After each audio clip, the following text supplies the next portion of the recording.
boa noite. Boa noite. É um prazer imenso poder estar aqui, né? Eu acho que é a segunda vez que eu venho aqui nessa casa. Que a gente possa juntos unir os nossos pensamentos, elevar os nossos melhores sentimentos, abrir a nossa mente, esquecer um pouquinho do corre-corre, do dia a dia, tão exaustivo, que cobra tanto, que a gente possa, nessa reflexão de hoje, a gente abrir o nosso coração, abrir a nossa mente, pedindo aos bons espíritos da casa, ao nosso anjo da guarda, aos nossos guias, protetores, que nos envolva, tanto na transmissão, quanto na recepção do tema. Porque falar de Jesus, como tema básico da doutrina espírita, é cotidiano da casa. A gente precisa de trazer esse Jesus fora da cruz, de vivo, operante, né? Então eu convido a vocês, junto comigo, a fazer uma reflexão sobre quem é Jesus. Vou trazer umas passagens e nós vamos refletir sobre essas passagens. O que seria Jesus nessa situação? Para depois a gente entrar nos temas básicos estudados pelos livros da codificação. Então, a primeira pergunta: nós espíritas, nas casas espíritas, no cotidiano, na sociedade, na família, em casa, vamos fazer as perguntas: quem é Jesus? Um minuto para reflexão. Quem seria Jesus? Nós vamos sair daqui sabendo quem é ele, com certeza. Se a gente perguntar para o cego de nascença, não. Nós não estamos falando cego de nascença ou cego da visão. Aquele cego que não vê, que não percebe, que não sabe como anda, que não se orienta, que não sabe das diretrizes, é esse cego que a gente pergunta para ele: quem seria Jesus para o cego? Não o cego do corpo, mas o cego do espírito. Jesus disse assim, todas as passagens que eu tenho aqui nas folhinhas, eu tenho a referência bíblica do Novo Testamento, onde saiu essa questão, tá, gente? Eu não vou usar muito o data show, não, vou usar mais aqui mesmo. Então Jesus, em João 8,12, ele mesmo fala: eu sou a luz do mundo. Quem me segue não andará em trevas. A gente vai refletir então. Olha essa promessa de Cristo. Aquele que me segue. Então vamos começar a prestar atenção e observar, porque a primeira pergunta: quem é Jesus? E como segui-lo? Se ele é o modelo, nós vamos ver que pergunta é essa que Kardec faz. E como segui-lo? Quando ele fala assim, ele mesmo disse nessa passagem de João: eu sou a luz do mundo. Quem me segue não andará em trevas. Então aqui já tem uma forma de eu entender Jesus. Eu tenho que segui-lo. Quem me segue. Agora, aquele que não segue andará em trevas, com certeza, porque não entendeu, não observou, não intuiu. Mas aquele que segue, então é um trabalho aí a ser desempenhado por nós temos que segui-lo. E a gente vai ver que maneira que ele sugere segui-lo. Ele fala várias vezes aqui como segui-lo. Se a gente fazer a mesma pergunta: quem é Jesus para o faminto? Torno a dizer, não o faminto do corpo, do estômago, mas o faminto do espírito, de questionamento, de querer respostas, de querer entender mais essa grandeza desse espírito que veio como governador do planeta Terra. O próprio Jesus responde: quem seria ele para este faminto de coisas espirituais?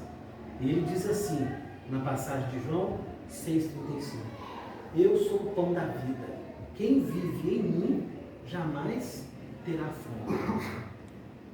Olha que interessante, como isso conforta a gente. Primeiro, ele é a luz, segui-lo para não andarmos em trevas. Agora, saciando a nossa fome de conhecimento, não a fome do corpo, porque matar a fome do corpo, a gente entende como faz isso, é tranquilo, é automático, deu fome a gente vai e come. Mas e a fome do espírito? Que para o corpo dá-se o pão, e para o espírito, Que luz é essa que eu preciso de entender em mim e de fazer brilhar? Então ele garante de novo, o próprio Jesus dizendo que é a luz, e agora ele dizendo que ele é o pão da vida. E quem vai a ele jamais terá fome, jamais andará no escuro. O nosso modelo a ser seguido. Se a gente fazer a mesma pergunta, quem é Jesus para o sedento?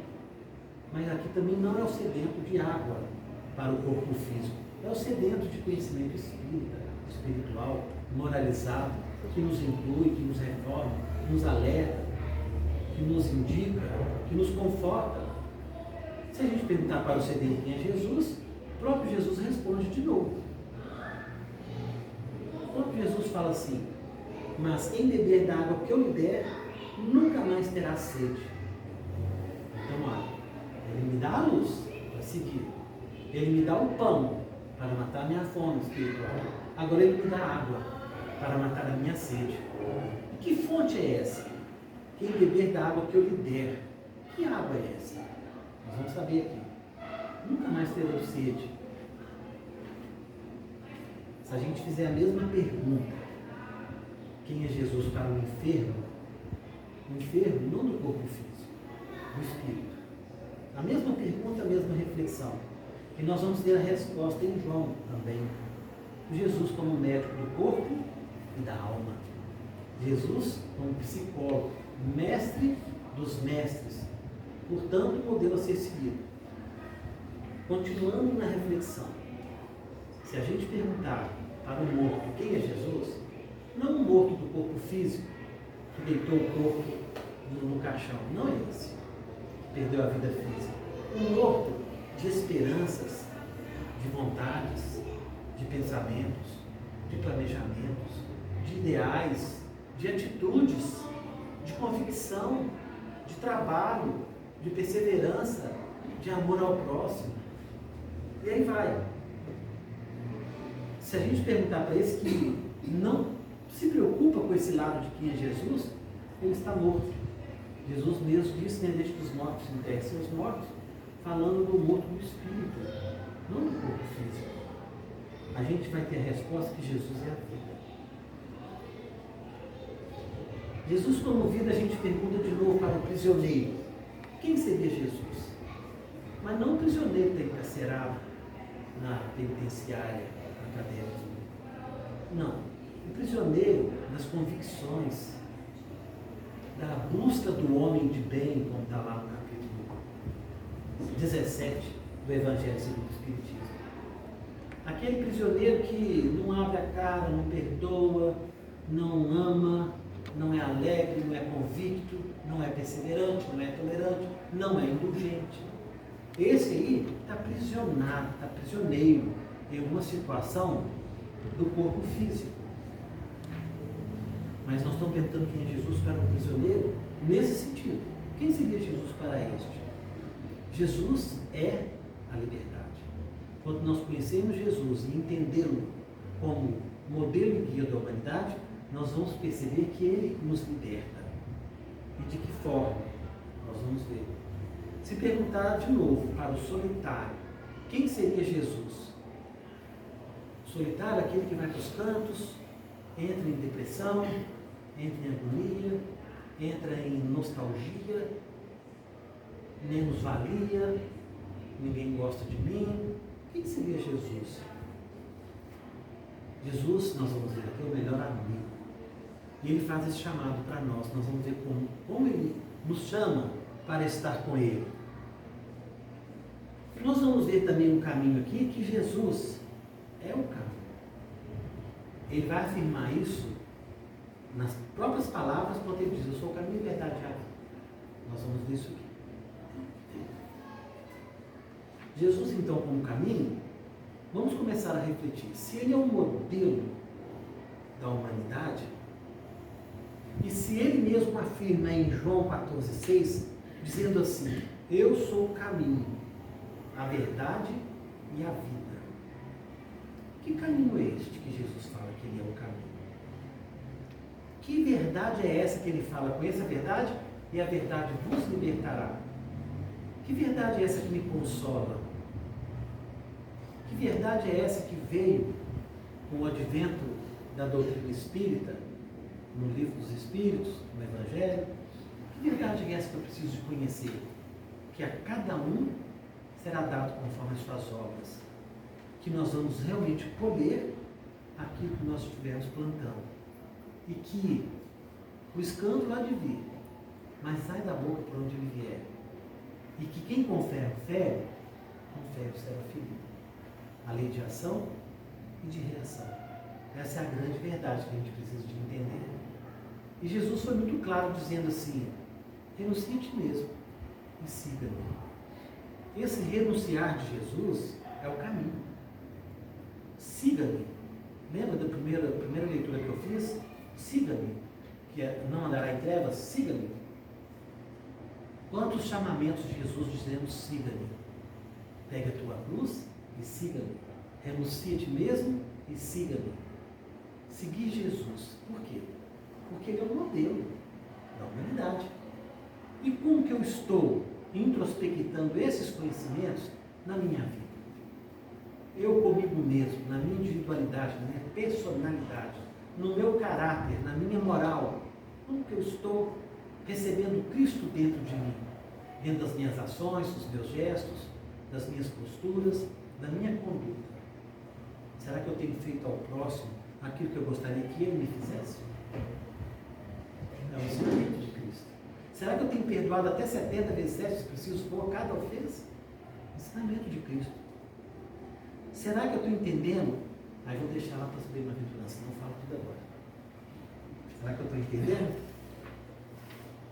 Então Jesus foi tão claro como modelo e guia, que ele mesmo em Mateus, capítulo 11, 29 a 30, 28 a 30, olha o que Jesus fala. Jesus, tá? Tomai sobre vós o meu jugo e aprendei comigo, que sou brando e humilde de coração, e achareis repouso para vossas almas. Tomai sobre vós o meu jugo. Pega a tua cruz e siga, de novo. Né? O chamamento de Cristo de novo. Tomai sobre vós o meu jugo. Qual o jugo esse de Jesus? Ele mesmo responde, quer ver? Pois é suave o meu jugo e leve o meu fardo. Se ele é o guia e modelo a ser seguido por nós, que jugo é esse? Suave e leve o fardo. E por que eu me sinto tão cansado, tão desanimado, tão desamparado, tão infeliz da vida, que eu não consigo nem expressar um sorriso, seja até falso, no rosto, quando eu encontro alguém, ou quando eu estou na vida, na luta, na labuta, no cotidiano? Por que eu me travo de uma forma que meu fardo fique mais pesado, se o fardo é leve e suave? Agora eu vou pôr um slide aqui para a gente refletir. Tudo que eu falei tem slide, eu preferi falar com vocês, olho no olho, é melhor. Olha que lindo isso aí. Jesus recebe de Deus a incumbência de ser o governador do planeta Terra.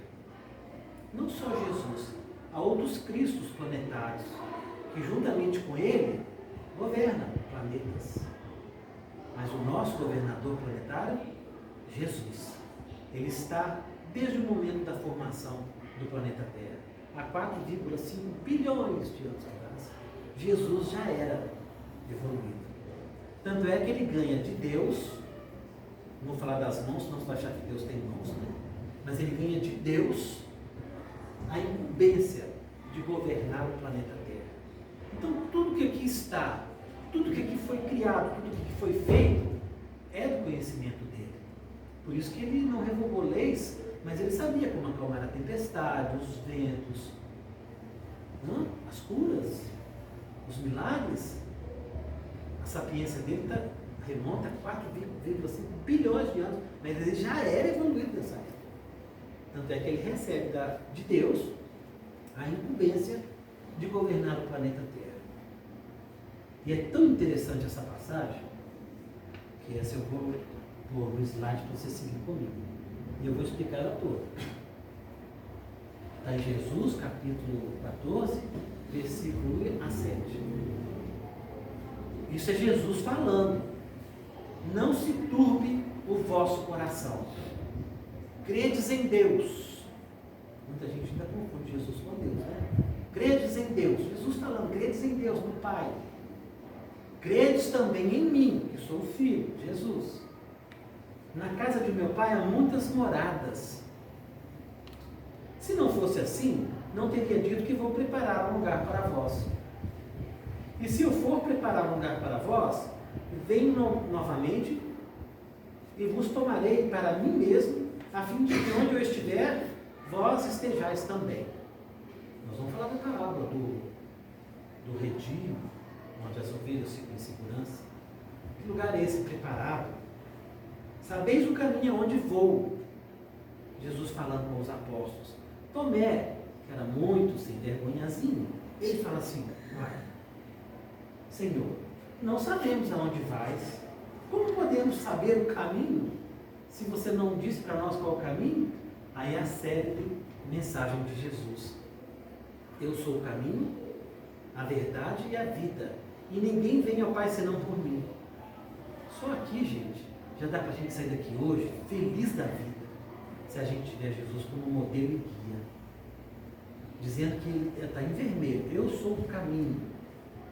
Por que a gente busca atalhos? Por que a gente busca trilhos? Por que a gente busca situações que está fora do guia, do modelo? Aí há sofrimento, porque toda ação sofre uma reação. Eu vou colher aquilo que eu estiver plantando. Se eu saio a caminhar e ao longo da minha caminhada eu jogo cacos de vidros, eu livre-arbítrio, eu posso jogar até bomba, mas o retorno é assim: você vai ter que voltar recolhendo todos os estardalhaços que você fez. É da lei, só evoluímos assim. Lei de evolução, lei de progresso. Não vamos para frente ondemos atrás. Jamais. Por isso que ele fala: eu sou o caminho, a verdade. Essa é a grande verdade, porque a cada um será dado conforme as suas obras, nem mais e nem menos. A lei justa e perfeita. Ninguém vai ao Pai. Olha que tem mais assim, mais claro, esse ensinamento mais límpido, que ninguém vai a Deus senão por Ele. Por que a gente quer evitá-lo, então? Os ensinamentos, ter Ele como modelo, como guia. Se me conheceis, conhecereis também ao meu Pai. Desde agora o conheceis e o contemplais.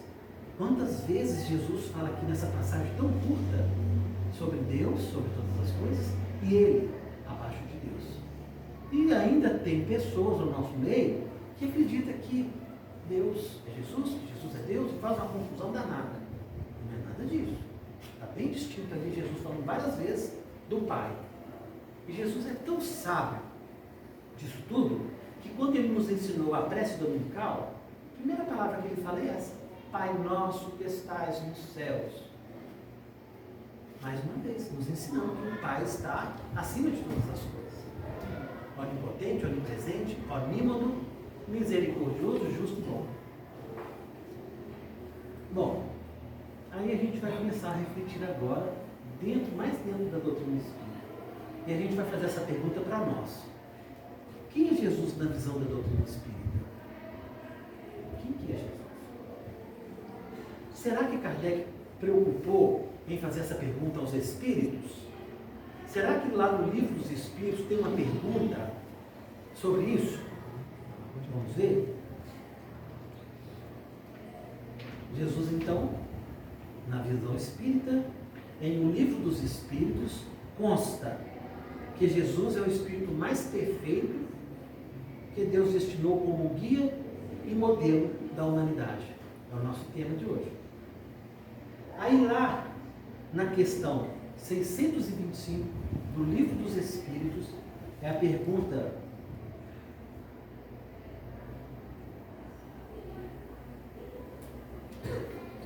625, Livro dos Espíritos. Qual o tipo mais perfeito que Deus tem oferecido ao homem para lhe servir de guia e modelo? De novo, quantos muitos anos depois. E a resposta dos Espíritos, numa sapiência imensa, nos diz: este é o caminho, a verdade e a vida. Ninguém vai ao Pai senão por Ele. E às vezes a gente fica buscando atalhos. Jesus foi tão sábio que Mahatma Gandhi disse assim: se perdesse todos os livros sacros da humanidade, todos, e só se salvasse o Sermão da Montanha, nada estaria perdido. Vamos ver por quê? Vamos dar uma passagem rápida nas bem-aventuranças, para ver que modelo guia é este. Nós vamos falar rapidão desses ensinamentos primeiro, antes de chegar nas bem-aventuranças. Entre os ensinamentos de Jesus, como modelo e guia da humanidade a ser seguido, e ninguém vai ao Pai senão por isso, nós vamos destacar aqui o Sermão da Montanha, que eu vou falar por último agora. Nós vamos falar da esmola, como que Jesus ensinou, lá naquela passagem lá, a dar a esmola, sem que o outro não saiba, sem que queime o outro, sem que humilhe, mas que faça fora da caridade uma salvação. Critério, tem que ter critério, não é assim. Vamos analisar, vamos fazer um apanhado para ver até quando você precisa disso, dessa ajuda, desse amparo, essa orientação que a gente tem da doutrina espírita. Esse ensinamento do perdão, Jesus nos ensinou, um modelo e guia, a perdoar até 70 vezes 7, se preciso for, cada ofensa. Foi perguntado para Gandhi se ele já havia perdoado. Ele falou que nunca. Bom, um grande livro, nunca perdoa? Ele falou assim: não, nunca me senti ofendido. Então a gente, o melindre que a gente tem que trabalhar. Porque perdoar 70 vezes 7 cada ofensa, o perdão tem uma questão bem trabalhada por Jesus. A gente tem que oferecer. Porque a partir do momento que eu tenho meu próximo como ponte e não como obstáculo, eu já começo a quebrar aí uma série de energias negativas. Sintonia, padrão vibracional, conexão espiritual, afinidade. Um monte de coisa começa a se perder quando eu entendo o que é perdoar até 70 vezes 7. Existem criaturas que foram beneficiadas lá atrás e por causa de um cisquinho no olho, acabou, não passo o meu caminho, não te perdoo. Não seguimos Cristo. Seguir Cristo é perdoar até 70 vezes 7, se preciso for, cada ofensa. Onde está o nosso melindre, que eu não posso ser humilde o suficiente para chegar e falar que, olha, você errou comigo e eu errei com você, você me perdoa? Vamos esquecer isso e vamos continuar a nossa caminhada? Quem sabe, nos perdoando, nós vamos colher bons frutos juntos. Eu coloco o outro como mola propulsora. E por isso que Jesus disse: amar a teu próximo como a si mesmo. Eu não posso ter ele como obstáculo. Senão eu isolo ele. Não quero saber de você nunca mais, tá? Nunca mais eu quero ver você na minha vida. Não é isso. Jesus falou que você fazia a ele aquilo que você gostaria que ele te fizesse. Esse é o modelo. Aí depois vem a questão do jejum.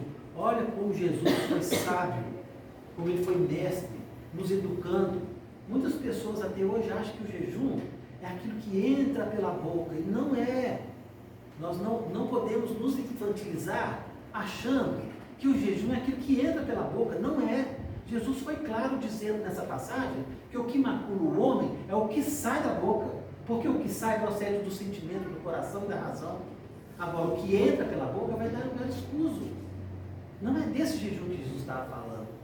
E muitos ainda de nós infantilizamos essa passagem do jejum e vamos ficar sem comer carne na quaresma, ou ficar sem fazer isso, sem fazer aquilo.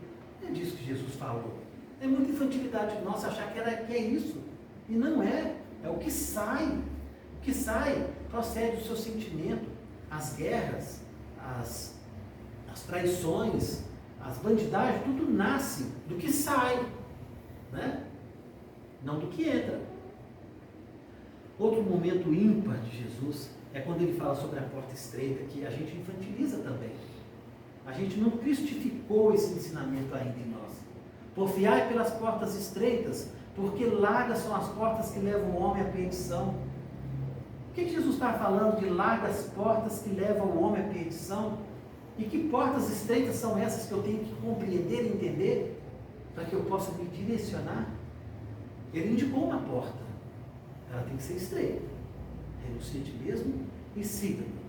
Nós, espíritos, encarnados no corpo físico, nós só temos um objetivo aqui. É a nossa transformação moral. Só, mais nada. Você não veio aqui para ter carro, casa, títulos, nada disso. Isso tudo é efêmero e passageiro, fica no túmulo. Ou com os herdeiros para brigar.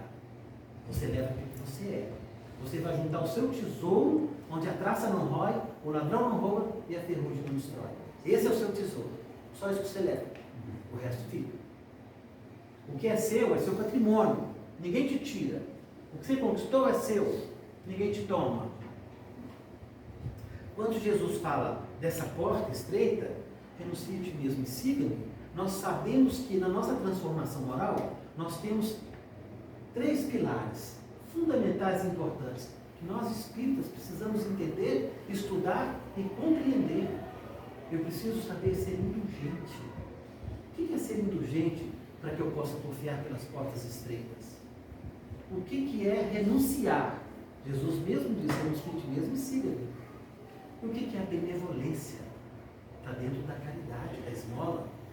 Eu ser benevolente para com o outro, indulgente para com o meu próximo, fazer aquilo com ele que eu gostaria que ele me fizesse, caminhar milhas, se ele me exigir uma. Mas para sair do meu pieguismo, do meu egocentrismo e do meu mesmismo, eu não vou fazer nada para ninguém, a não ser só para mim mesmo. E para minha família, olha lá. Então nós precisamos de deslocar a nossa consciência desse padrão infantilizado e descristificado. Jesus, ele não está falecido e vencido no madeiro, como muitos acham. Jesus está redivivo. Esquecemos que ele rediviveu. A gente esquece desse momento que a gente infantiliza a história. A gente acha que morreu, acabou. Morreu para pagar os nossos pecados. Que é a coisa mais infantil que essa. Jesus morreu para te pagar os pecados. E você continua pecando até hoje? Então, não estou te entendendo. É muito fácil colocar isso porque estou nesse meio, né, dos pecados. E não é isso. Então, Joana de Ângeles fala no livro O Homem Integral que nós precisamos cristificar Jesus em nós. E desinfantilizar. Às vezes a gente é muito infantil. Olha a história do jejum. A gente pensava que jejum era aquilo que entra pela boca. Até ontem a gente pensava assim. Não é. Jesus foi muito claro, muito categórico. Essa porta estreita também, ela é profunda. Para a gente entender o que eu tenho que renunciar na minha vida. Sabe por quê? Paulo foi severo em falar isso. Nem tudo que me é dado me é lícito. Não foi isso que Paulo falou na carta aos Coríntios? Nem tudo que me é dado me é lícito. E a gente tem que viver de forma igual Paulo. Já não sou eu, mas que vive em mim, sim Cristo. Aí sim ele é o modelo. Aí sim ele é o modelo. Naquele momento ali da construção sobre a rocha também, é um momento ímpar de Jesus, falando sobre a fé. Que ela pode ser do tamanho do grão de mostarda, mas que ela tem que ser em nós. Que a gente tem que cultivar essa fé, essa confiança, essa certeza. Construir a nossa casa. Que casa? A nossa casa mental? Espiritual? Moral? Que casa é essa que Jesus fala? E sobre rocha, porque haverá ventos e tempestades, e a sua casa não ruirá, não cair. Então eu preciso, nós atravessamos aí várias situações, vamos dar o exemplo da pandemia. Se a sua casa está construída sobre a rocha, com fé, isso aí você tirou de letra. Você sabe que acima de todas as coisas existe um Pai justo, bom, misericordioso, profundamente soberano e justo. Então, eu vou titubear? Eu vou duvidar? Não. Cada um está reparando os seus débitos, seus erros, cada um está passando pela vida e levando aquilo que precisa, aquilo que plantou, aquilo que vai ser colhido. Não existe injustiça. Aos nossos olhos cegos, a gente olha uma situação, Deus é injusto. Desconhecemos, somos infantis. Porque acima de todas as coisas, até acima de Jesus, que é o governador planetário, tem um Pai que é justo e perfeito. E outro momento que a gente acha muito importante em estar falando sobre Jesus como modelo guia é o não julgar. Aí pega, porque eu adoro apontar o dedo. Adoro falar que você errou, que você não fez aquilo que devia ser feito, que você roubou, que você matou, que você... Entendeu? A gente esquece que toda vez que você lança um dedo, tem 3 te acusando. Por isso que Jesus falou, se não julgar para não serem julgados. Eu não posso ser o juiz para julgar o outro. A vida do outro, cada um leva a vida que quer. Já viram falar do livre-arbítrio? É isso. Cada um tem o seu. Que cada um viva o seu. Cuida da sua vida, que o outro cuida da dele. Livre-arbítrio. E cada um colherá o que plantou. Simples assim. Importante essas passagens chegar em casa e dar uma estudada para a gente ver como é que está isso aí. Agora vamos falar um pouquinho das bem-aventuranças. Ô, gente, cadê o horário? Não. Esqueci de olhar para hoje. Estou falando, esquece. Vamos falar um pouquinho das bem-aventuranças. Nossa, isso aqui é coisa mais linda. Se perdesse tudo, isso aqui estava bom para nós. Bem-aventurados os pobres de espírito. Isso é Jesus falando, gente, no Sermão do Monte. Não foi criação de espírita, não. Bem-aventurados os pobres de espírito. O que Jesus quis dizer com pobres de espírito? Bem-aventurados os que choram. Mas espera aí, há controvérsia aqui. Se eu estou chorando, como que eu vou ser feliz? Nós temos que entender o que Jesus quis dizer aqui. Bem-aventurados os que choram. Entender profundamente. Para que você não julgue o seu choro. Bem-aventurados os mansos. Não é aquele manso que passa a perna no outro, não. É ser manso de procedimento. É saber respeitar a fila do banco, a fila do caixa, o carro que te cortou, que te fechou, que te buzinou, que fez até sinais obscenos para você. Ser manso. Não revidar.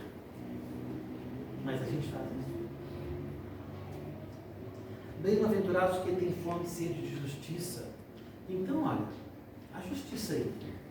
Jesus mesmo disse que aquele que tem fome e sede de justiça será bem-aventurado. Bem-aventurados os misericordiosos. Mas será que eu estou usando de misericórdia para com o outro? Porque eu quero que todos vocês usem de misericórdia para comigo. Mas quando vem para mim fazer, aí muda de conversa. Aí eu já não quero. Porque é um trabalho moralizado a ser feito. Porque para ser misericordioso, tem que ser indulgente, tem que ser benevolente. Tem que ir lá no Evangelho segundo o Espiritismo, no capítulo 17, no item 9, o homem de bem. Se a gente consegue ser aquilo ali. Os puros de coração. Como que eu devo ser puro de coração? Porque tudo nasce do sentimento. Bem-aventurados os puros de coração. Porque quem não tem puro coração, a reação é dele também, né? Toda ação só com a reação. Bem-aventurados os pacificadores. Ah, não, eu gosto de pôr lenha na fogueira, eu gosto de fazer fofoca, intriga, conversa piada, eu gosto de inventar mentira, eu gosto de colocar um ponto a mais na história. O menino caiu ali de bicicleta e só esfolou o dedinho. Não, o menino caiu, quebrou a perna. Não, o menino caiu, morreu. Está lá na forma, você vê. A gente gosta de florear, de inventar, de colocar o algo mais. E Jesus, como modelo e guia, ele nos chama a ser pacificadores.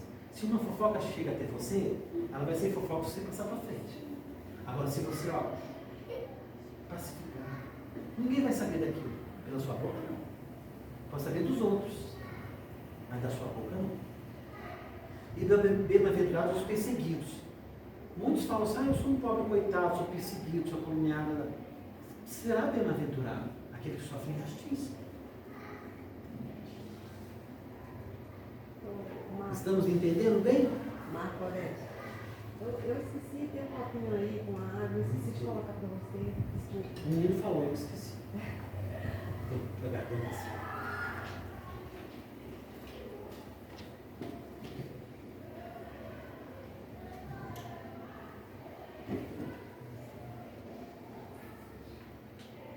Entenderam essa parte? Sim. O porquê que a gente precisa de ter Jesus como modelo e guia? Que é o melhor para mim. Várias passagens ele dizendo, vinde a mim. Quantas? Eu não trouxe todas, porque ia ficar 3 horas de estudo e olha lá. Quantos momentos ele fala, vinde a mim, sobrecarregados, aflitos. E como que eu tenho convidado Jesus como modelo e guia a estar comigo? Primeiro, nós vamos analisar quais são as minhas atitudes, quais são os meus gestos, quais são as minhas posturas, quais são a forma que eu estou agindo e reagindo perante os acontecimentos da vida. Sabe por que eu estou fazendo essa pergunta e essa reflexão? Porque nós espíritas seremos reconhecidos pelos esforços em que nós vamos fazer e tomar as nossas más inclinações. Esse trabalho é de consciência, porque enquanto eu não me conhecer, eu não refletir para dentro de mim, fazer uma introspecção e saber quais são as minhas vantagens e quais são as minhas desvantagens, eu não vou me conhecer. A partir do momento que eu me conheço, aí sim eu posso fazer um julgamento e a partir desse julgamento eu posso traçar uma coisinha que a gente estuda na doutrina espírita, chamada reforma íntima. Aí eu vou precisar de entender o que precisa ser exterminado em mim. Mas eu tenho que ser honesto, eu tenho que ser justo para me julgar, porque eu estou me avaliando. Olha, vamos pensar assim, pelo lado material. Exemplos, tá, gente? Vamos pensar pelo lado material. Eu fumo. Pelo amor de Deus, que vício horrível. Que vício horrível. Primeiro, a sua saúde. Primeiro é com você mesmo, porque você está jogando um veneno para dentro de você. Agora o Marquinhos está julgando? Não, é reflexão. Porque o cigarro, ele é composto de não sei quantas mil químicas, venenos, parece que tem até de rato, veneno de rato. De tão grave que é aquela coisa de você simplesmente não abster-se daquele vício que é material. Os materiais, às vezes, nós temos dificuldades deles. Agora, quiçá, os vícios morais. Então, vamos começar pelo mais fácil. Vamos combater em nós as nossas más inclinações para os vícios materiais. Como que eu faço para parar de fumar? Conscientizar que eu estou poluindo o meu pulmão, que eu posso dar câncer de boca, que eu posso dar câncer de pulmão, que eu posso me envelhecer, meu cabelo cair, um monte de coisa que pode acontecer. Qual que é a mais vantagem? Eu continuar fumando ou eu parar de fumar? Ama a ti mesmo, que o céu te ajudará. Você tem que saber o que é melhor para você. Então, no lugar de um cigarro que você joga aquele veneno para dentro, você bebe um copo de suco, um copo de vitamina, e vai e troca. Troca o danoso pelo que vai te causar alguma coisa de saudável. É fácil? Não. Não é fácil, não. Porque você introspectou nos seus gestos, nas suas posturas, uma conduta doentia. Você introspectou uma conduta que não te favorece muito. Isso eu estou falando dos vícios materiais. Aí vamos falar aí da bebida, das drogas, do cigarro, e aí vai. O que você introspecta no seu corpo que você reduz a sua tonalidade vital? Lembra de André Luiz quando chegou na zona bralina? Você é suicida. Que isso, suicida não. Eu desencarnei na mesa de operação, suicida.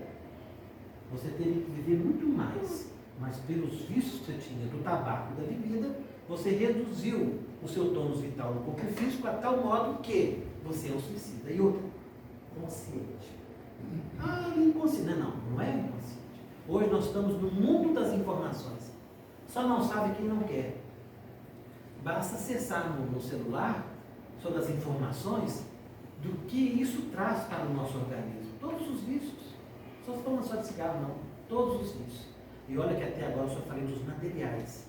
Agora vamos dar uma puladinha lá nos morais, nos espirituais. Maledicência, mentira, raiva, ódio, pessimismo, orgulho, inveja. Como que eu faço para combater isso tudo? Aí sim, são males do espírito. Os vícios materiais não são mais, talvez criado agora, do espírito, mas são vícios materiais. Agora, esses outros eu já trago no meu cerne, que é o ódio, a raiva, o egoísmo.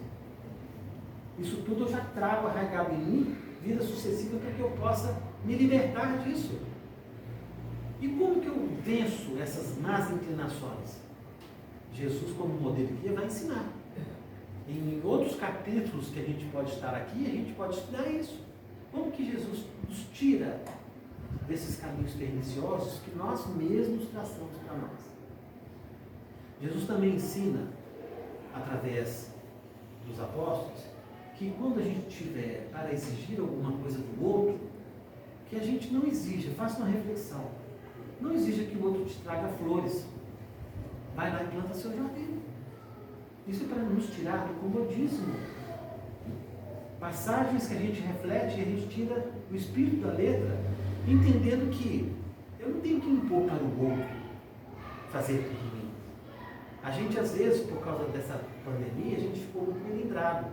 Me ama, cuida de mim, me põe no colo. E a gente esqueceu de fazer isso para o outro. A gente quer que faça para nós. Mas para o outro, nós se der.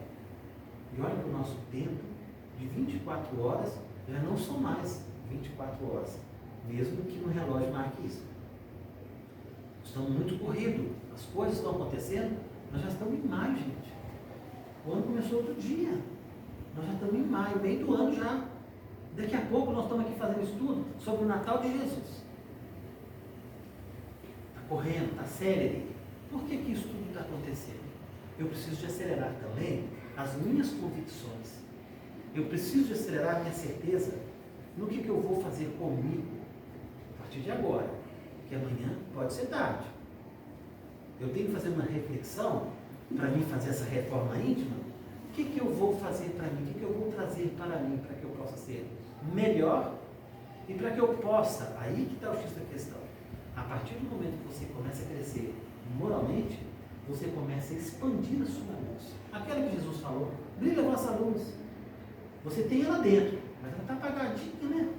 Pelos vícios, pelas malquerências e tal, pelo dia a dia, ela está quase apagadinha. E nós precisamos de fazer essa luz brilhar. A partir do momento que essa luz brilha de dentro para fora, aí sim, eu vou sinalizar, preste atenção nisso. Vocês estudam aqui na doutrina espírita sobre uma sessão. A gente começa a sinalizar, a potencializar a nossa forma perispirítica do que somos e do que fazemos. É o nosso cartão de visita. Você não consegue mentir. Eu sou isso, é nada, eu sou te vendo. Não conseguimos esconder nem as mais profundas situações dos espíritos que de ordinário são eles que nos dirigem. A gente precisa entender como brilhar essa luz. A partir do momento que eu começo a sinalizar de uma forma positiva, essa luz então começa a atrair. Ou lâmpada apagada atrai moscas, mariposas. Vocês já viram? Lâmpada apagada atrai mariposas? Agora, lâmpada acesa atrai luz. Nós vamos atrair quando nós tivermos a nossa luz. Brilha a vossa luz. Sois Deus. Pode fazer o que eu faço e muito mais. Agora, como então que eu vou trabalhar essa minha sintonia? É a minha frequência vibracional. Essa minha conexão com a espiritualidade. Se eu estiver com aquele negócio enfiado no ouvido, o meu espírito protetor jamais vai ter uma conexão comigo. Jamais. Você está sempre ocupado. Você está escutando músicas de baixo calão, música de frequência vibracional baixa, que só fala de sexo, de orgia, de amor, de cachaça, de chifre. O que você espera em ouvir esse tipo de música para você ter uma conexão com a espiritualidade positivamente falando? Nenhuma. Não tem chance nenhuma. Sim, você tem. As sombras e de ordinário são eles que nos dirigem. As sombras. Sabe por quê? Porque você sinalizou. Que tipo de música você ouve? Beethoven ou Eguinha Pocotó? Olha só o disparate. Que diferença. E não é só o que a gente escuta em termos de música, em termos de programas. E não é só ouvir, não. O que eu estou vendo? Eu ligo a televisão, um aparelho que seja, um notebook, um celular. Quais são as minhas preferências? Ou qual é a minha sintonia? Porque eu vou atrair espíritos que pensam da mesma forma que eu estou fazendo. Olha só a colocação. Me diga o que tu pensas, que eu direi que tipo de espírito te acompanha. Tem um estudo chamado sobre o pensamento de Emmanuel naquele livro. Dá uma aula, dá um seminário, se vocês querem saber. Para saber que tipo de pensamento que eu tenho e que tipo de espírito me acompanha. Pensamento alinhado, muito cuidado no que você vê, porque o que você vê causa emoções. Tem uns negócios aí no zap que só tem porcaria. Tem umas coisas que são inverdades, infundadas, mas aquilo te deprime, aquilo te joga lá para baixo. Eu já não passo batido, não olho mais, faço como meu netinho, só vou passar. Não olho mais. Eu só vou buscar aquelas coisas que me garante um padrão vibracional bom. Porque tudo na vida cotidiana me distrai. Tudo aqui me distrai. Você vê que hoje nós estamos com a doença do celular. Pessoas pegam o celular e ficam o dia inteirinho assim, se repararam? O dia inteirinho. Lá no shopping, numa mesa de 4 pessoas, 4 jovens, todos 4 celular na mão, ninguém conversando com ninguém, ninguém se olhando, mas morrendo de rir, porque um passava com o outro. Pelo celular. Não tinha vocábulos, não tinha linguagem. Era pelo celular. Então é uma doença. É bom saber usar, sim. É negativo? Pelo lado que você leva as coisas. Então eu preciso de entender como que eu faço essa luz brilhar em mim. Para que eu possa então começar a sinalizar os bons espíritos que pululam por aí, como uma testemunha que está à minha volta. Eu preciso de sentir esses espíritos através da intuição, da percepção, da sensibilidade. Eles falam, eu tenho que ouvir. Olhos de ver e ouvidos de ouvir. O que adianta eu, como anjo da guarda, chegar aqui na Rafaela e dar uns bons conselhos para ela, sendo que ela está num padrão vibracional totalmente desqualificado? Tem jeito? Não existe sintonia, não existe frequência vibracional para que o espírito de luz se manifeste em nós, a não ser que nós façamos por merecer. Aí é combater as nossas más inclinações. E para encerrar, eu quero fazer uma reflexão com você sobre essa passagem. Deixa eu olhar agora. Joana de Ângeles nos ensina a descristificar, a cristificar Jesus em nós. A cristificar. Essa passagem de Jesus como bom pastor, vocês lembram dela? Deixarei as ovelhas em segurança no aprisco e sairei em busca de uma que se perdeu no abismo, não é isso? Nós vamos fazer uma reflexão então. Nós não vamos ser mais as ovelhas desgarradas. Nós não vamos mais fugir do aprisco, porque estar no aprisco é estar em segurança com o bom pastor. Estar no aprisco em segurança. Agora, aquele que sai para as coisas mundanas, para as coisas da vida, para as coisas efêmeras, frívolas, passageiras, da carne, toda hora precisa sair do aprisco para ir em busca dessas aventuras. Lógico que ninguém se perderá, mas e o tempo? O tempo que você gasta para voltar, como a parábola do filho pródigo, até que a ficha caia, até que você saiba o tanto que você errou e o tanto que você precisa se reformar, porque você volta catando os cacos que você promoveu. Essa passagem de João, de Jesus, quando ele fala que deixa em segurança no aprisco, que aprisco é esse? A gente sabe que lá a metáfora do aprisco seria lá um curralzinho cheio de cabritinho, né? Traduzindo, não é isso? Mas não é disso que Jesus está falando, não. Não é desse aprisco, não. Não é desse curralzinho, não. Existe então um lugar onde eu posso estar em segurança? Esse aprisco, essa água que mata a minha sede, esse pão que mata a minha fome, essa luz que não me deixa cego, esse caminho que eu preciso seguir, ele dizendo que ele é o caminho, a verdade e a vida, que ninguém vai ao Pai senão por ele, aí eu estou no aprisco. Quando eu tenho a confiança, a fé e a certeza que ele está ali e que eu posso buscar. Lembra da passagem dele? Bate e abrir-se-vos-á, pede e obterás, busca e acharás. Eu preciso de buscar esse aprisco. Eu preciso de entender como que eu faço essa conexão para mim estar nesse aprisco. Para que eu não possa ser aquela ovelha perdida, desgarrada, que é a vítima da sociedade, que é a vítima do sentimento, ou que está sempre à margem da felicidade. Ah, não sou feliz, é lógico que você não é feliz. Você vive buscando abismos, situações abismais para você, planta e colhe. Se a gente começar então a entender que aprisco é esse, nós vamos entender que Jesus mata a sede, que Jesus mata a fome, que nós podemos seguir, porque ele é a verdade. E Jesus mesmo disse essa frase. Tudo aqui que a gente falou, tudo dele, tá, gente? Jesus deixou essa frase para nós. E conhecereis a verdade vos libertará. Que verdade é essa?